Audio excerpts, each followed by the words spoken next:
Okay.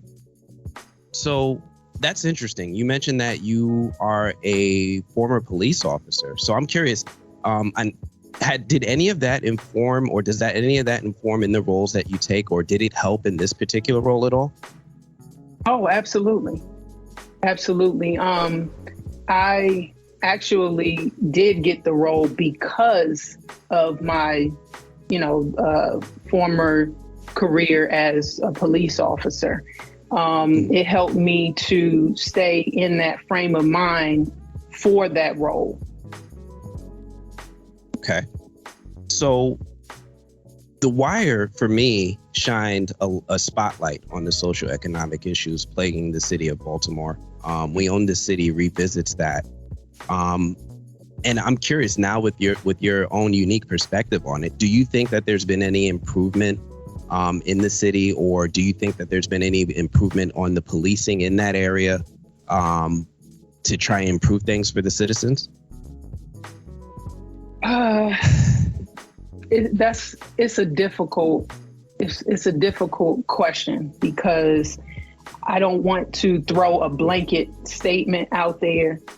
The thing is, it's up to individuals, right? We can't just blame the cops that we see on the street when, like I said, there are powers that be that protect the bad behavior, in essence, that goes on. I know that there are some who have tried to improve. I've talked to quite a few that are in the community and they're trying to make a difference, and I applaud them.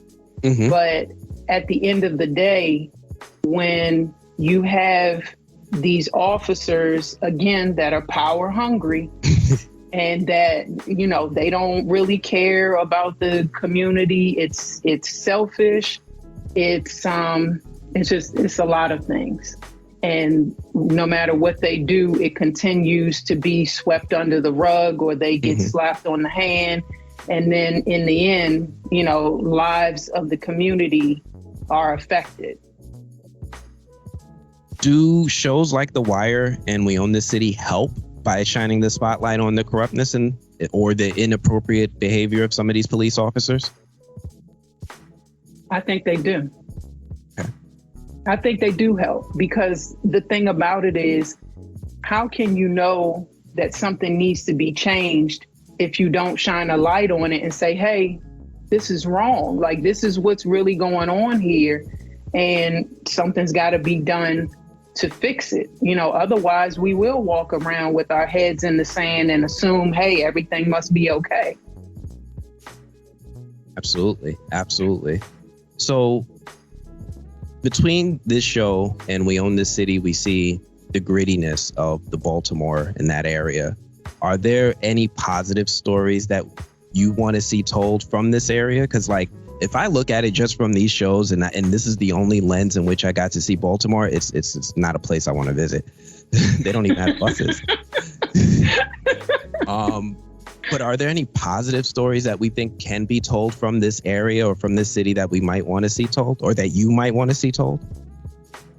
I want to see more of the stories of, again, the officers who actually became officers because it was their lifelong dream and they wanted to see a change in the community. I want to see those stories. I want to see the ones about these officers busting their behinds to make sure that the citizens see the police departments working together with them to clean up the community, to improve things.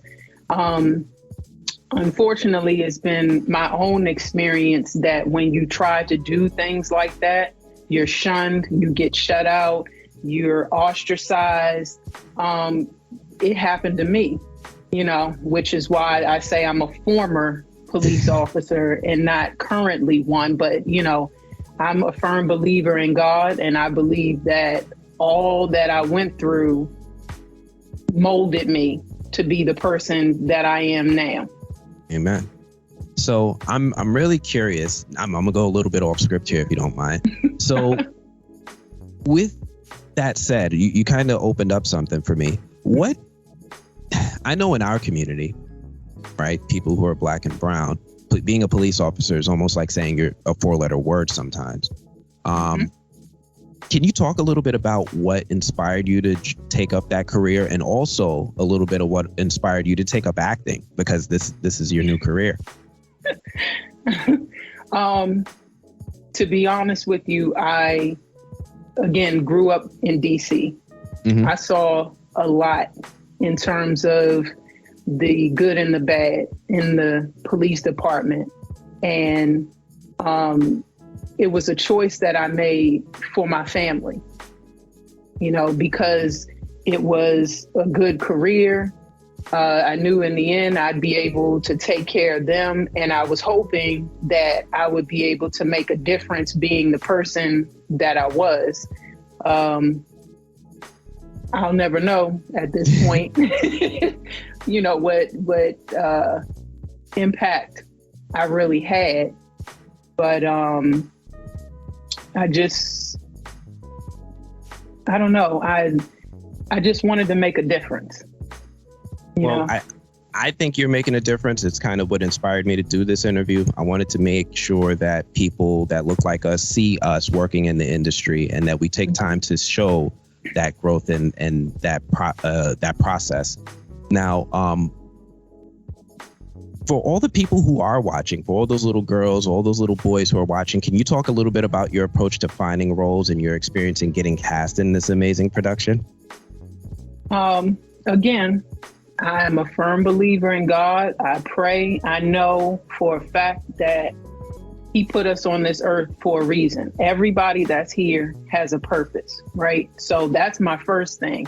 Anytime I see a breakdown or someone sends me something saying, hey, this role might be right for you, that's the first thing I do. I'm praying, all right, is this what you want me to do?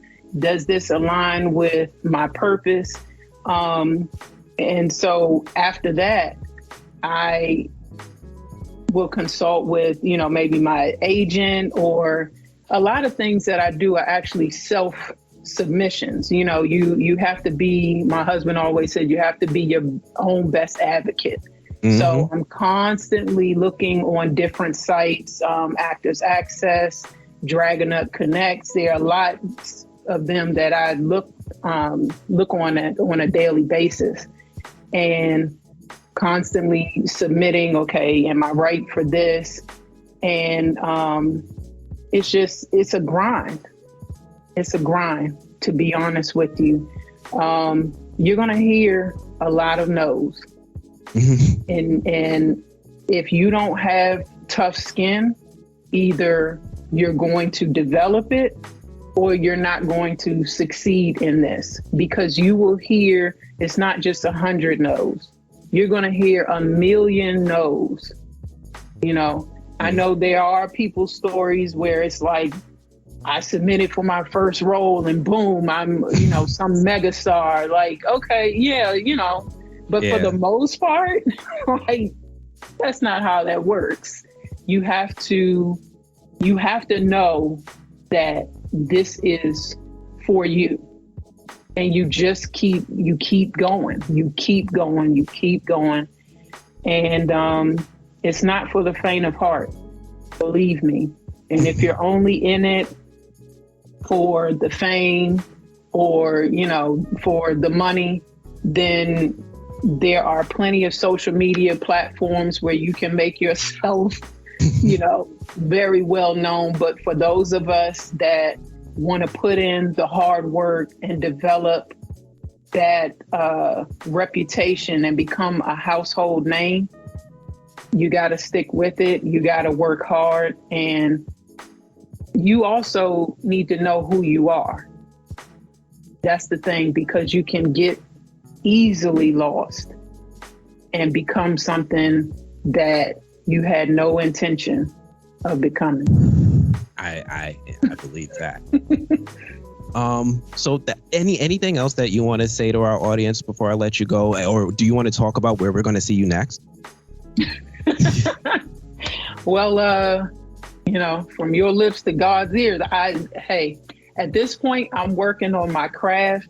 Like I said, I'm constantly submitting for different roles. There are a few productions that are filming either in the DC area or just outside of it that, hey, I'm hoping to be on myself. But for the time being, I'm constantly working on my craft.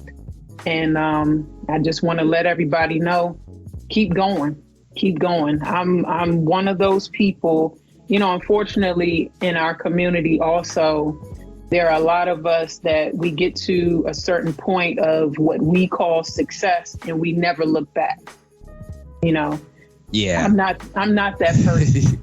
I'm that person where no matter what stage of my life I'm in, if I can help somebody else, if I can reach back and help someone else, I'm all for it. Amen. Well, thank you so much for your time, Ms. Parker.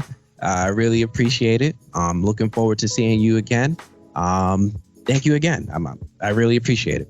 Thank you so much. I'm humbled and I'm honored, and I definitely appreciate you. Keep going. Yeah.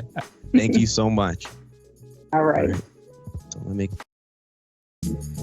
check it out. Yeah.